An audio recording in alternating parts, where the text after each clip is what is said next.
So you became known around the world for pioneering jet ski rescue techniques in heavy surf.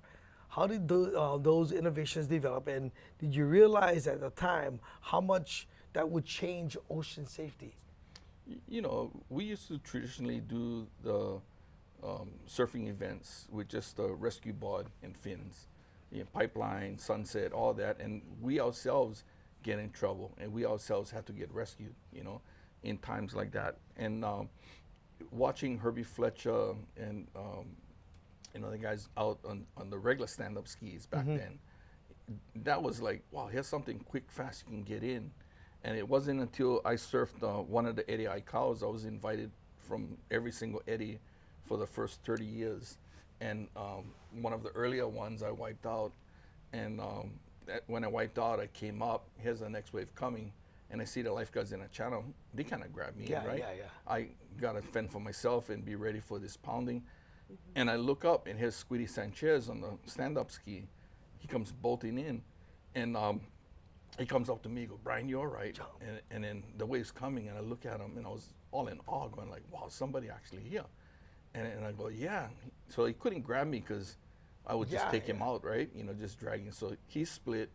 I got pummeled, but I was so relaxed and blown away that somebody came, right? Because all I wanted to do was just survive that wipeout, come up, because I'm going to research the heck out of what is out there, as far as, jet ski. How do you survive a wipeout?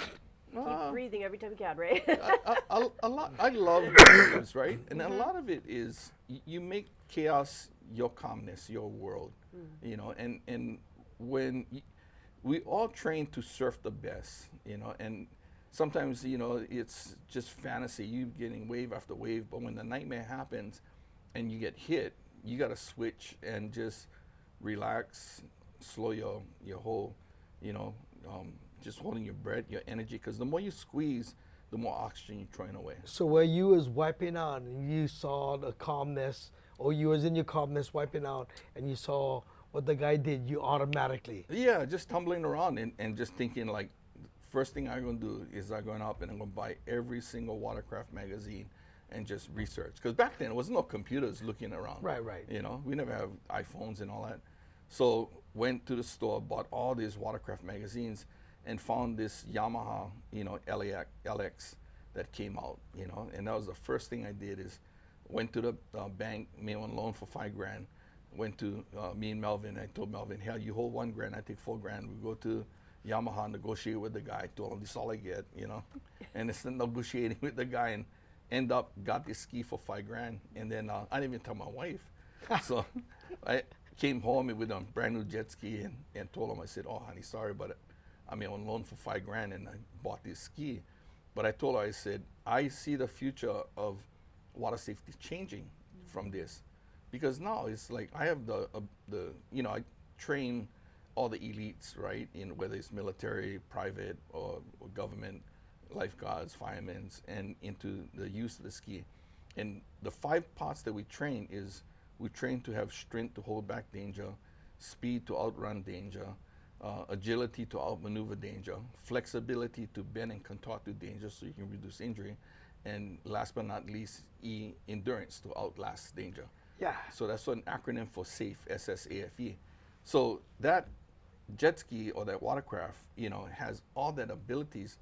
Before, it took me like an hour to go out and perform on rescue, and I may lose someone.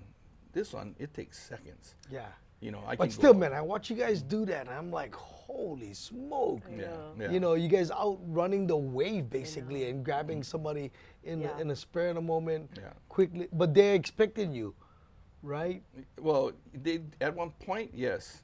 Okay. And another thing I ought to, remember and talk about, a lot of focus always comes on me, but it's on team, right, that we had. Because we had Dennis Govea, Melvin Pu'u, Terry Ahui, Mark Dombrowski, Mark Cunningham.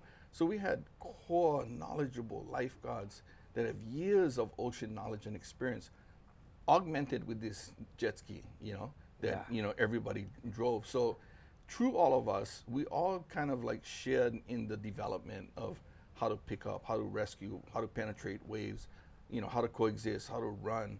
and color code zones in green being safe, yellow being cautious, red being dangerous, because we have moving zones and how to exist in that and stuff too. So everything that we've all learned, put it down into manuals and broke them down into a science and broke things down in a risk mitigation way, you know, so it's not done emotionally. Everything is done methodically. Yeah, that's awesome because, man, you guys changed the way people get rescued, and